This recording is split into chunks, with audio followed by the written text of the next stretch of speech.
ফের বিজেপিতে বড়সড় ভাঙন ব্যারাকপুর বিধানসভা কেন্দ্রে।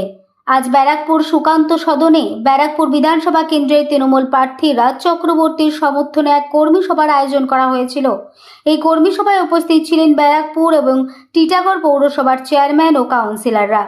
কর্মীদের ভোটে কিভাবে কাজ করতে হবে তাই নিয়ে আলোচনা হয়। এরপর ব্যারাকপুর লোকসভা কেন্দ্রের সাংসদ পার্থ ভৌমিকের হাত ধরে বিজেপি ছেড়ে তৃণমূলে যোগদান করেন 20 জন বিজেপি কর্মী। তাদের হাতে তৃণমূলের পতাকা তুলে দেন পার্থ ভৌমিক। বিজেপি সবসময় বলে যে পরিবারতন্ত্র পার্টি না। এখানে দেখছি একই পরিবারের বাপ ছেলে দুজনেই টিকিট পাচ্ছে। যেরকম অর্জুন সিংয়ের ছেলে। অর্জুন সিং তো ব্যারাকপুরে সন্ত্রাস ছাড়া কিছু বোঝে না, শুধু একটাই জিনিস জানে, মানুষকে মারবো, খুন করব। খুনের রাজনীতিতে অর্জুন সিং এক নম্বর।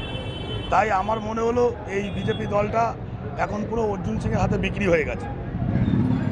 এখন বিজেপির দলের যে আদর্শ, নীতি আদর্শ, সেটা আর কিচ্ছু নেই।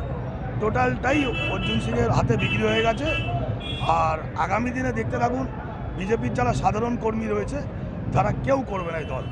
সবাই মোটামুটি আমাদের সাথে যোগাযোগ করছে, রাজদার সাথে যোগাযোগ করছে, পার্থদার সাথে যোগাযোগ করছে।